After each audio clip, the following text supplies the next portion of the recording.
Continue to look at some organic diploma questions. Here's one that has to deal with fractional distillation.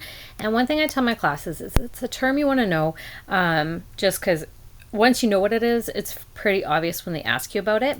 And it always has to do with separating crude oil. And crude oil is a mixture of hydrocarbons. So anytime we want to break those apart, we can use fractional distillation, and that is all based on boiling points. So looking at this old diploma question, we have some organic compounds, we have two processes, and then we have some types of reactions. So when they're asking how can propane be recovered from which organic material? Propane, we're not going to look here or here or here.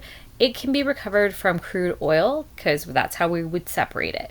So I'm going to put a 3, and anytime you're breaking apart crude oil, it is always a fractional distillation, and it breaks apart based on its boiling point. Now the other part, when it's asking about how propane reacts, if you had propane, we know that is a 3-carbon chain, and I'm just going to write this out. We're reacting this with chlorine. So if this reaction is happening and it's asking us what are we going to produce. Now, if you look at your options between elimination and substitution, elimination, you have to form a double bond. In this, we're not forming a double bond. If we were to form it, then we would lose these hydrogens. It would go to H2. That's the only thing I can think of if that was to happen, and then the double bond would form between.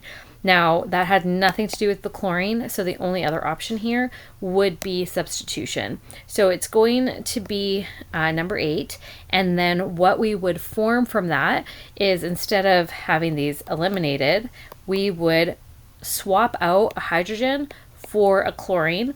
So you'd make HCl, and then we'd have Cl on there.